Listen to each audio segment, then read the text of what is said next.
जिसे जीतना हो उसे पहले खुद पर विजय पानी होगी। ये शब्द मौर्य वंश के संस्थापक चंद्रगुप्त मौर्य के जीवन को सार्थक रूप में परिभाषित करते हैं। एक सामान्य युवक से लेकर संपूर्ण भारतवर्ष का सम्राट बनने तक की उनकी यात्रा केवल एक राजनीतिक कहानी नहीं, बल्कि आत्मसंयम, त्याग और दृढ़ निश्चय की मिसाल है। लेकिन जिस बात ने इतिहासकारों और विद्वानों को सबसे ज्यादा उलझन में डाला, वो थी उनकी मृत्यु। क्या इतनी बड़ी हस्ती की जीवन यात्रा अचानक विषकन्या के षड्यंत्र से समाप्त हो गई, या उन्होंने जैन धर्म के मार्ग को अपनाते हुए सल्लेखना द्वारा स्वेच्छा से मृत्यु को गले लगाया? चंद्रगुप्त मौर्य का साम्राज्य विस्तार लगभग पूरे भारतीय उपमहाद्वीप पर फैला हुआ था।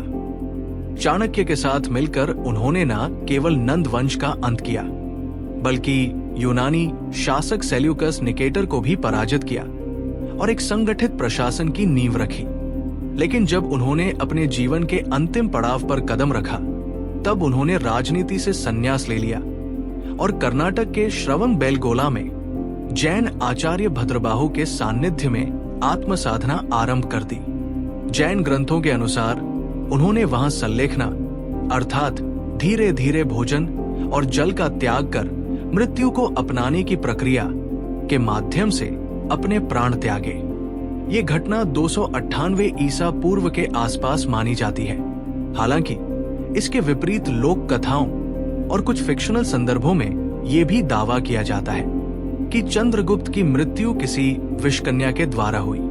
लेकिन इस थ्योरी का कोई ऐतिहासिक प्रमाण नहीं मिलता, ना तो मौर्यकालीन ग्रंथों में और ना ही यूनानी स्रोतों में इसका उल्लेख है। यही कारण है कि आधुनिक इतिहासकार और शोधकर्ता जैन परंपरा को कहीं अधिक विश्वसनीय मानते हैं। यूनानी दूत मेगस्थनीज, जो चंद्रगुप्त के समकालीन थे, उन्होंने भी चंद्रगुप्त के गहन अनुशासन और आध्यात्मिक रुझान की चर्चा की है, जिससे ये बात और भी प्रबल होती है कि उनका अंत भी उतना ही शांत और आत्मनियंत्रण से भरा हुआ रहा होगा जितना उनका जीवन।